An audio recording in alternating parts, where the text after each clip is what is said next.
Mission Dispur আগবঢ়াইছে star cement solid setting.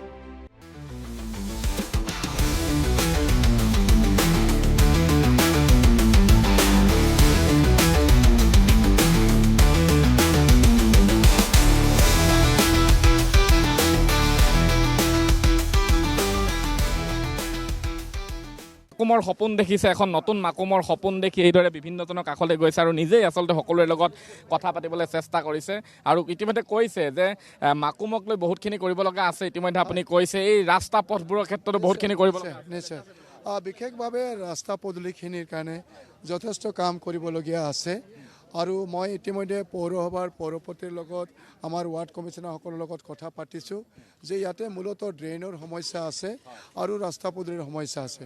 মই এই কথা ইতিমধ্যে মুখ্যমন্ত্ৰী ডাঙৰীয়াক কৈছোঁ আৰু তেওঁ স্পেচিয়েল পেকেজ আচলতে মাকুমৰ কাৰণে দিয়াৰ কাৰণে প্ৰতিশ্ৰুতি প্ৰদান কৰিছে আৰু মোৰ বিশ্বাস আছে যে এই ৰাস্তা পদূলিৰ যিটো সমস্যা আছে এই সমস্যাটো মই আৰম্ভণিতে মই আৰম্ভ কৰিম আৰু মই যিহেতু 90% ৰাস্তা মই তিনিচুকীয়াত নিৰ্মাণ কৰিছিলোঁ, গতিকে ইয়াতে 100% ৰাস্তা নিৰ্মাণ কৰিবৰ কাৰণে মই প্ৰয়াস কৰিম আৰু মাকুমবাসীক এইবিলাক যিবিলাক সমস্যা আছে এই সমস্যাবিলাকৰ পৰা সম্পূৰ্ণভাৱে মই মুক্ত দিম। নিশ্চিতভাৱে আমি দেখুৱাইছোঁ এইদৰে প্ৰচাৰ অব্যাহত ৰাখিছে, বিভিন্নজনৰ লগত কথা পাতিছে আৰু এয়া হৈছে ৰাজ্যৰ 126টা বিধানসভা সমষ্টিৰ অন্তৰ্গত মাকুমৰ পৰা আমি পৰিৱেশ দেখুৱাইছোঁ। অৰ্থাৎ প্ৰতিখন বিপণীলৈ গৈছে, প্ৰতিখন বিপণীৰ যিসকল বিক্ৰেতা আছে তেওঁলোকৰ লগত কথা পাতিছে, যিসকল ইয়াৰ স্থানীয় লোক আছে তেওঁলোকৰ লগত মত বিনিময় কৰিছে। ঠিক আছে, আপনাদের আশীর্বাদ নিয়ে কাজ করব আমি। ঠিক আছে ঠিক আছে ঠিক আছে ঠিক আছে। মানে সংবাদ মাধ্যমৰ এইটো বহুত পুৰণি মাকুমৰ বহুত পুৰণি প্ৰতিষ্ঠান এইটো হয়। সংবাদ মাধ্যমৰ বহুত পুৰণি প্ৰতিষ্ঠান হয় এইটো। আচ্ছা, মাকুমক লৈ কি কৰিব লগা আছে? যিহেতু প্ৰাৰ্থীজন লগত পাইছে, কেইদিনমানৰ পাছত আপোনালোকৰে বিধায়ক হ'ব, কি তেওঁক জনাব? চাওক, মই মাকুম একচুৱেলি মাকুম প্ৰেছ ক্লাবৰ প্ৰেচিডেণ্টো হয়, সেইটো কাৰণে তেখেতক পাইছোঁ, ভালেই হৈছে। আমাৰ একচুৱেলি আছিলে সপোন এটা আছিলে, মাকুমৰ ড্ৰেইনৰ প্ৰব্লেম এটা আছিলে, লগতে আছিলে আমাৰ মাকুমৰ যিটো যান জঁট এটা মানে বহুত ডাঙৰ সমস্যা। এই সমস্যাৰ কাৰণে আমি এটা ফ্লাইঅভাৰৰ কাৰণে এটা আমি মনে মনে এটা ভাবি আছিলোঁ। কালি মুখ্যমন্ত্ৰীয়ে মোক ঘোষণা কৰি লওঁ আৰু আমাৰ মাকুম কলেজ যিখন আছে এইটো আমাৰ মাকুম কলেজৰ মই এইটো আছিলোঁ, মেম্বাৰ আছোঁ, মানে প্ৰাধিকৰণ নাই, কিন্তু মোটামুটি এইটো লাইনতে লাগি আছে, হৈ গৈছে। মানে এতিয়া কালিও শুনা পালোঁ যে এই প্ৰাধিকৰণৰ পিছত মানে আমাৰ MA MSc MCom এইবিলাক হায়াৰ এডুকেশ্যনৰ কাৰণে যিবিলাক প্ৰস্তাৱ ল'বৰ কাৰণে, তো এইবিলাক শুনা পাই কালি অকণমান আশাবাদী হৈছোঁ। এতিয়া যদি হাতে কামে যদি আমি আৰু সঞ্জয় দাৰ লগত মানে এতিয়া মই নহয়, বহুত আগৰ পৰা মোৰ লগত কিষাণৰ পৰা আশা কৰিম অন্তত এইখিনি হৈ না। মই মানে ব্যক্তিগত হিচাপে যদি ক'ব বিচাৰি কাজলৰ পৰা যে মানে সঞ্জয় দাৰ পৰা এটা কৰিব পাৰি বা একটা আবদাৰো ৰাখিব পাৰি, সঞ্জয় দা এইটো কৰিব লাগিব বুলি, আৰু মোৰ বোধেৰে এইটো হয়তো সঞ্জয় দাই আমাৰ কথা ৰাখিব বুলি মই সঞ্জয় দা কি কয়? তেওঁলোকৰ কিন্তু বহুত দাবী আছে।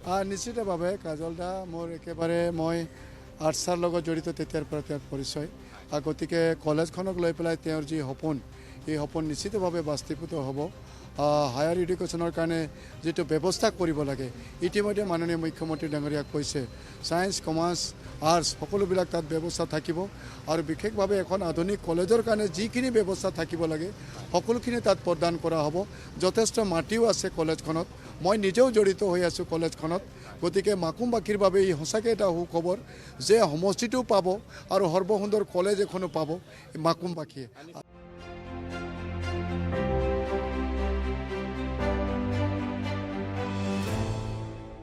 আৰু নিশ্চিতভাৱে দৰ্শকসকলে গম পাইছে যে আমি মাকুম সমষ্টিত আছোঁ আৰু যিগৰাকী NDA প্ৰাৰ্থী সঞ্জয় কিষাণ ইতিমধ্যে প্ৰচাৰত ব্যস্ত হৈ আছে আৰু ৰাইজৰ মাজলৈ কেনেদৰে গৈছে আমি আপোনালোকক দেখুৱাই থকাৰ চেষ্টা কৰিছোঁ। এই মুহূৰ্তত যিহেতু তেওঁ মোৰ সৈতে আছে, কিছু কথা আৰু পতাৰ চেষ্টা কৰিম। সঞ্জয় দা, ইতিমধ্যে দেখিছোঁ যে বিভিন্নজনৰ লগত আপুনি ইতিমধ্যে মত বিনিময় কৰিছে, প্ৰচাৰ অব্যাহত ৰাখিছে, প্ৰতিশ্ৰুতি কি থাকিব মাকুমবাসী?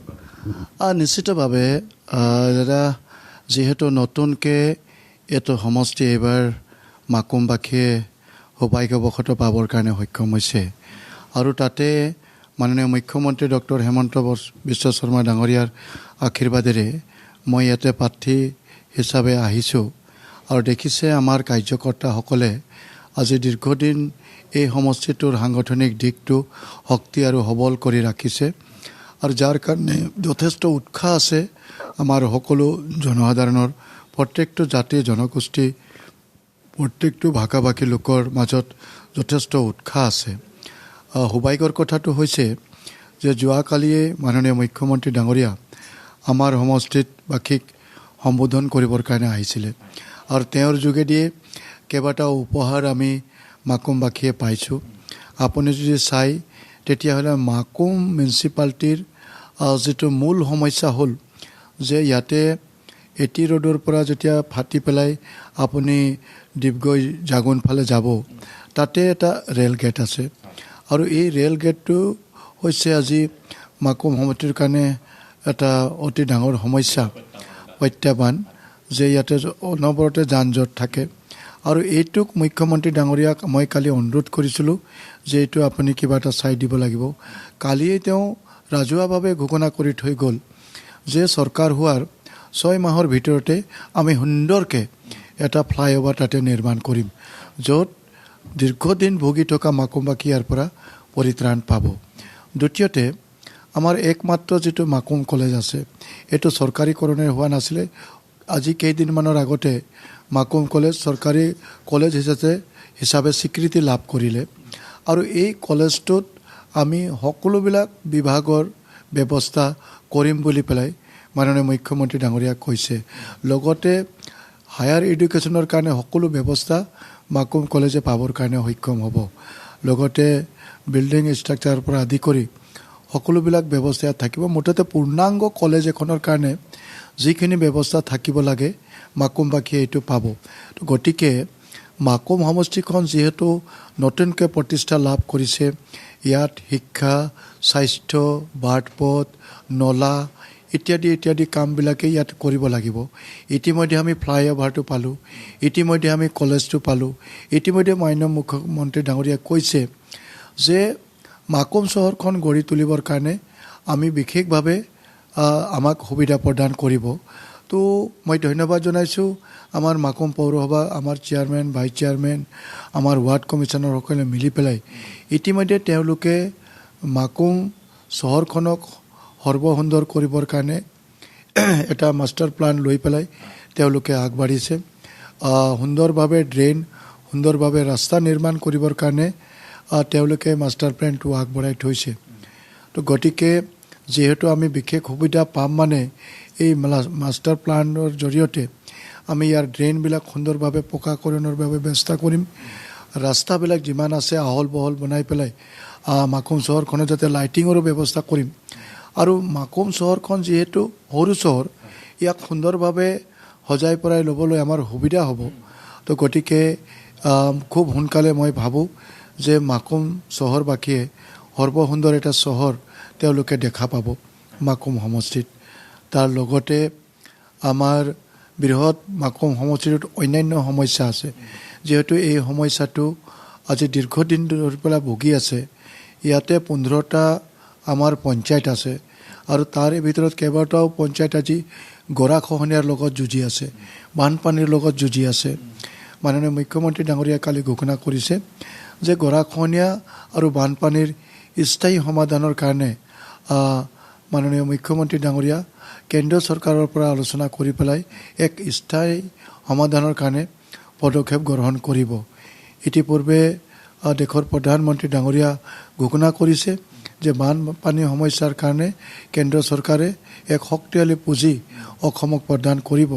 গতিকে মাকুম সমষ্টিও ইয়াৰ বাবে ভাল পুঁজি এটা পাব আৰু দীৰ্ঘদিন ভুগি থকা এই সমস্যাটো সমাধান হ'ব বুলি পেলাই মই বিশ্বাস ৰাখিছোঁ।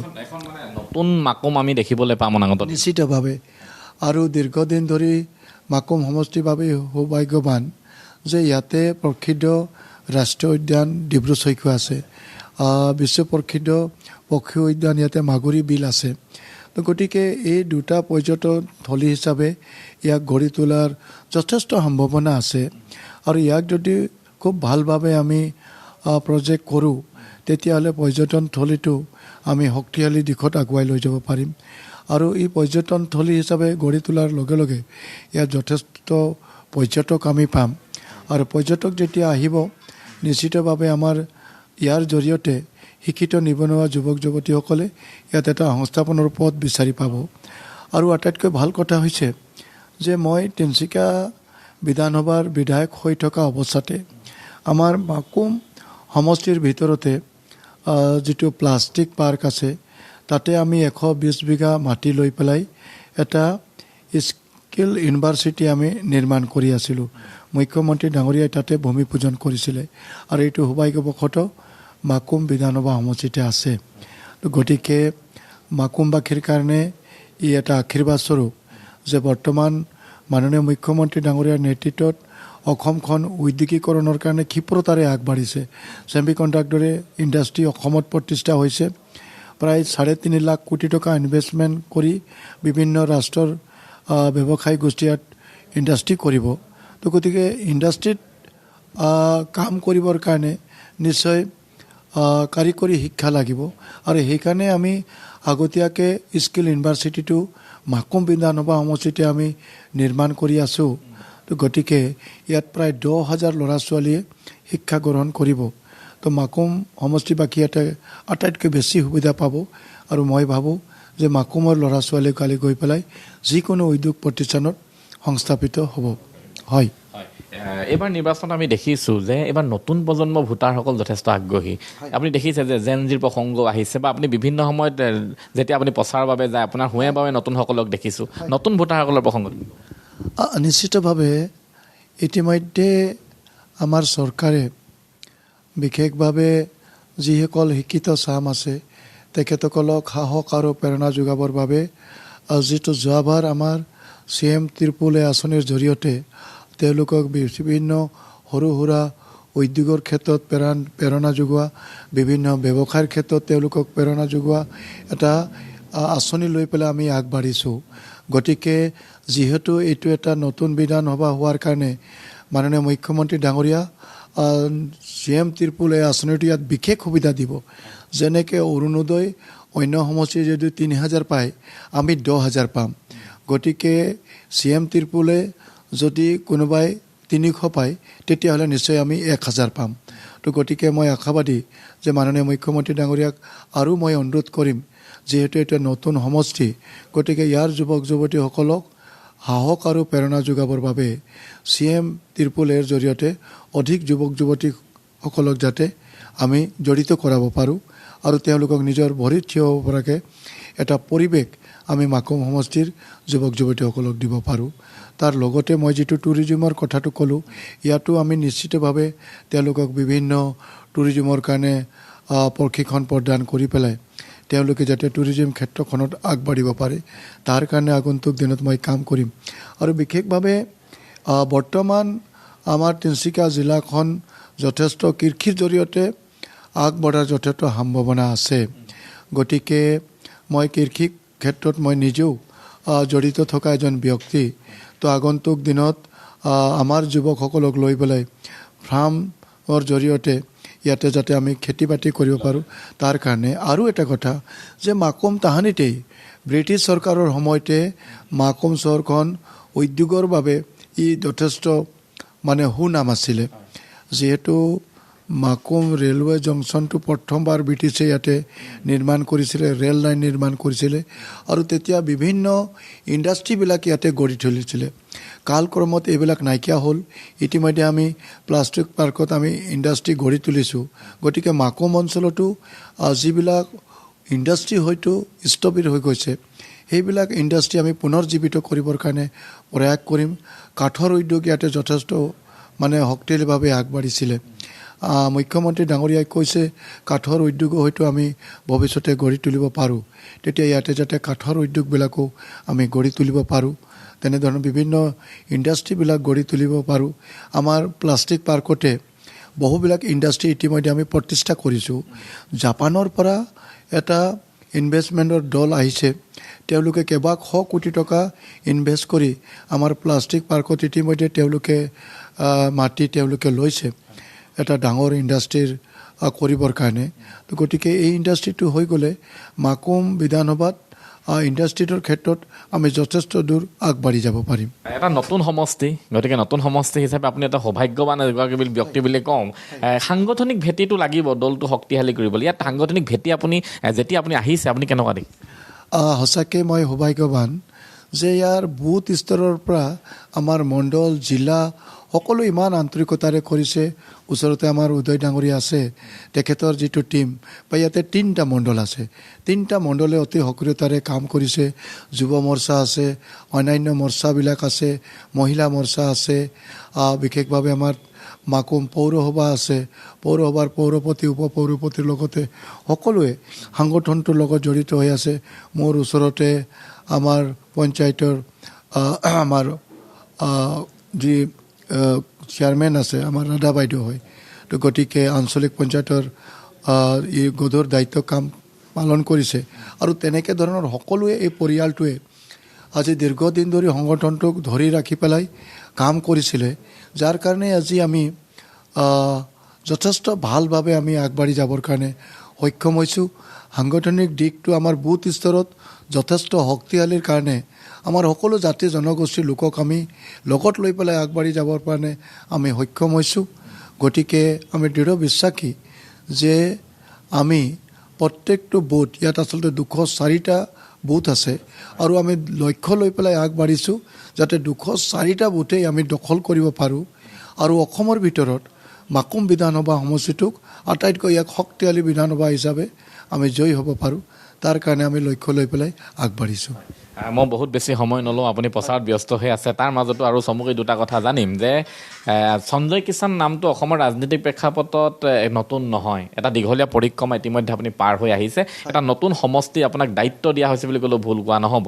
এতিয়া কথাটো হ'ল যে 26ৰ নিৰ্বাচনৰ ৰণৰ ক্ষেত্ৰখন কিন্তু পূৰ্বৰ নিৰ্বাচনতকৈ এবাৰ পৃথক। আপুনি কেনেকুৱা দেখিছে?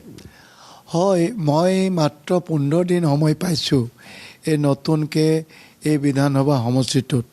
গতিকে বাকীসকলে আজি বহুত দিন ধৰি পেলাই তেওঁলোকে নিজৰ সমষ্টিটোত কাম কৰি আছিলে।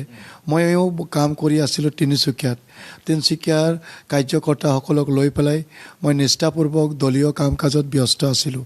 কিন্তু হঠাতে মাননীয় মুখ্যমন্ত্ৰী ডাঙৰীয়া মোৰ ওপৰত বিশ্বাস ৰাখি আমাৰ কাৰ্যকৰ্তাসকলৰ লগত কাম কৰিবৰ কাৰণে মোক আগবঢ়াই দিলে। গতিকে মই সঁচাকৈ অভিভূত হৈছোঁ যে এখেতসকলে ইমান সুন্দৰভাৱে মোক আঁকোৱালি লৈছে। প্ৰত্যেকজন কাৰ্যকৰ্তা, প্ৰত্যেকজন সাংগঠনিক লগত জড়িত ব্যক্তি মোক আঁকোৱালি লৈছে, আৰু সকলো জাতি জনগোষ্ঠী, সকলো ভাষা ভাষীৰ লোকে মোক আঁকোৱালি লৈছে।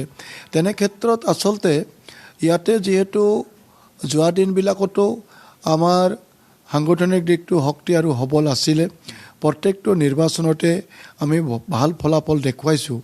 গতিকে ইয়াত কংগ্ৰেছৰ কোনো ভেটি নাই, আমাৰ যিটো বিৰোধী। গতিকে বিৰোধী ইয়াতে আমাৰ বৰ বিশেষ প্ৰভাৱ পেলাব বুলি পেলাই আমি নাভাবোঁ। তথাপিও আমি চিৰিয়াছ আছোঁ, আমি কাম কৰি আছোঁ, আমাৰ কাৰ্যকৰ্তাসকলে কাম কৰি আছে। আৰু আচলতে অসমৰ মানুহে এতিয়া শান্তি বিচাৰে, অসমৰ মানুহে প্ৰগতি বিচাৰে, অসমৰ মানুহে সমনৰ জৰিয়তে অসমখনত আগবাঢ়িব বিচাৰে। গতিকে কংগ্ৰেছে বিগত 60-70 বছৰ অসমখনত যিদৰে বিভেদৰ বীজ ৰোপণ কৰি পেলাই বিভিন্ন জাতি জনগোষ্ঠীৰ মাজত বিভেদ সৃষ্টি কৰি পেলাই এখন অশান্তি জৰ্জৰিত অসম তেওঁলোকে যি পৰিস্থিতি কৰিলে, এইখিনি আমাৰ ৰাইজে দেখি পেলাই আহিছে। মাকুমবাসীও তাৰ কাৰণে ভুক্তভোগী। যোৱা দিনবিলাকত এই মাকুম চহৰতে কিমানবাৰ বম ব্লাষ্ট হৈছে, মাকুমবাসীৰ মনত আছে। ইয়াতে কিমানবাৰ গুলি ফায়াৰিং হৈছে, ইয়াতে কিমানবাৰ যুৱকৰ মৃত্যু হৈছে, কিমানবাৰ পথ বন্ধ হৈছে, কলেজ স্কুলবিলাক প্ৰায় বন্ধ প্ৰায় অৱস্থাত আমাৰ ল'ৰা ছোৱালীৰ শিক্ষা দীক্ষা সকলোতে ব্যাঘাত জন্মিছে। এই কথাবিলাক মাকুমবাসীয়ে পাহৰি যোৱা নাই। গতিকে কংগ্ৰেছৰ কেন্দ্ৰত যেতিয়া চৰকাৰ আছিলে, কংগ্ৰেছৰ দিছপুৰত যেতিয়া চৰকাৰ আছিলে, তেতিয়াই তেওঁলোকে একো উন্নয়নৰ কাম কৰিব নোৱাৰিলে। কেৱল ভেদাভেদৰ ৰাজনীতি কৰি আমাৰ সমাজখনক দুৰ্বল কৰিবৰ কাৰণে প্ৰয়াস কৰিলে। তেওঁলোকে দুৰ্নীতি ভ্ৰষ্টাচাৰেৰে অসমখনক চলাবৰ কাৰণে প্ৰয়াস কৰিলে। গতিকে এইবিলাক অসমৰ মানুহে পাহৰি যোৱা নাই। য'ত মাটি বাৰী বিক্ৰী কৰি পেলাই চাকৰি কিনিবলগীয়া হৈছিলে, এইখন অসমত 4 অনা পইচা খৰচ নকৰাকৈ আজি মাকুমৰ বহু যুৱক যুৱতীয়ে চাকৰি পাইছে। গতিকে এই অৱস্থাত আজি যদি কোনোবাই কংগ্ৰেছৰ মানুহে কয় যে আমাৰ চৰকাৰ যেতিয়া আছিলে তেতিয়া আমি একো কৰিব পৰা নাছিলোঁ, এতিয়া দিল্লীত বিজেপিৰ চৰকাৰ আছে দিছপুৰত বিজেপিৰ চৰকাৰ আছে এতিয়াহে আমি কাম কৰিব পাৰিম এই কথাটো কিমান বিশ্বাসযোগ্য সেইকাৰণে গাঁৱৰ মানুহ আজি সচেতন চাহ বাগিচাৰ মানুহ সচেতন চহৰৰ মানুহ সচেতন গতিকে তেওঁলোকক আজি সেইকাৰণে 10 বছৰৰ আগতেই কংগ্ৰেছক অলৰেডি বিদায় দিছে আৰু আপুনি কওকচোন যে এইবাৰো তেওঁলোকে যেতিয়া নিৰ্বাচনত অৱতীৰ্ণ হৈছে তেওঁলোকে অসমৰ মানুহক কি প্ৰতিশ্ৰুতি দিছে আজি নতুন যুৱচামৰ কাৰণে কি কৰিব তেওঁলোকে অসমৰ শান্তি সম্প্ৰীতি অটুট ৰাখিবৰ কাৰণে কি কৰিব তেওঁলোকৰ লিডাৰ যেখন পাকিস্তান প্ৰেমী হৈ আছে তেওঁলোকে পাকিস্তানৰ কথা কয় তেওঁলোকে আমাৰ শংকৰ মাধৱে বনাই থৈ যোৱা যিবিলাক পবিত্ৰ সত্ৰ নামঘৰ সেইবিলাকক ৰঙা দলিচা পাৰি পেলাই বিদেশী মূলৰ মানুহক তেওঁলোকে এইবিলাক দখল কৰিবৰ কাৰণে আগবঢ়াই দিয়ে গতিকে অসমৰ মানুহ এইবিলাক কেতিয়াও গ্ৰহণ নকৰে আৰু সেইকাৰণে সকলো জাতি জনগোষ্ঠী ভাষা ভাষী লোকে কেৱল ভাৰতীয় জনতা পাৰ্টিৰ সপক্ষে ভোটদান কৰিব আৰু পুনৰবাৰ দিছপুৰত এক শক্তিশালী ভাৰতীয় জনতা পাৰ্টি চৰকাৰ বনাব আৰু মাননীয় মুখ্যমন্ত্ৰী ডক্টৰ হেমন্ত বিশ্ব শৰ্মা ডাঙৰীয়াক অসমৰ মুখ্যমন্ত্ৰীৰ দায়িত্ব প্ৰদান কৰিব শেষৰটো প্ৰশ্ন সঞ্জয় কিষাণৰ দৃষ্টিত মুখ্যমন্ত্ৰী হিমন্ত বিশ্ব শৰ্মা নিশ্চিতভাৱে তেওঁ মোৰ পথ প্ৰদৰ্শক যোৱাকালিও মোক কৈছে সঞ্জয় তোমাৰ খুব ভাল চলিছে তুমি ভাল ভোটত জিকিবা তুমি কষ্ট কৰা তুমি সফলতা অৰ্জন কৰিবা গতিকে তেওঁৰ আশীৰ্বাদ সদায় পাইছোঁ আৰু নিশ্চিতভাৱে মই বিশ্বাস ৰাখিছোঁ যে মই যিদৰে বিগত 10টা বছৰত তিনিচুকীয়াবাসীৰ বাবে সেৱা কৰিলোঁ মই মাকুমবাসীৰ বাবে সেৱা আগবঢ়াম আৰু মই মাননীয় মুখ্যমন্ত্ৰী ডাঙৰীয়াৰ ওপৰত অগাধ বিশ্বাস ৰাখিছোঁ যে তেওঁ মোৰ এই সমষ্টিবাসীক আগুৱাই লৈ যাবৰ বাবে যিখিনি সুবিধা মোক দিব লাগে এই সকলোবিলাক সুবিধা সকলোবিলাক সহযোগিতা মই মাননীয় মুখ্যমন্ত্ৰী ডাঙৰীয়াৰ পৰা পাম মই আপোনাক ধন্যবাদ জনাইছোঁ পুনৰবাৰ শুভেচ্ছা জনাইছোঁ আৰু নতুন সমষ্টিৰ বাবে পুনৰবাৰ শুভেচ্ছা থেংক ইউ মই আপোনালোকৰ জৰিয়তে সমূহ আশীৰ্বাদ বিচাৰিছোঁ লগতে আমাৰ মাকুমবাসী সকলো জাতীয় জনগোষ্ঠী সকলো ভাষা ভাষী সকলো ধৰ্মাৱলম্বী লোকৰ পৰা আশীৰ্বাদ বিচাৰিছোঁ আহক এখন শক্তিশালী এই বিধানসভাটোক এইবাৰ আমি দখল কৰিবৰ কাৰণে সকলোৱে ভাৰতীয় জনতা পাৰ্টিৰ সপক্ষে ভোট প্ৰদান কৰি পেলাই ইয়াৰ সমস্যাবিলাক আমি দিছপুৰলৈকে লৈ গৈ পেলাই সমাধানৰ কাৰণে আমি যাতে পথ বিচাৰি পাওঁ তাৰ কাৰণে আহক আমি সকলোৱে ভাৰতীয় জনতা পাৰ্টিৰ চৰকাৰখনক ভোট প্ৰদান কৰোঁ ধন্যবাদ জনাইছোঁ পুনৰবাৰ শুভেচ্ছা থাকিল আপোনালৈ বহুত বহুত ধন্যবাদ থেংক ইউ মিছন দিছপুৰ আগবঢ়ালে ষ্টাৰ চিমেণ্ট চলিড ছেটিং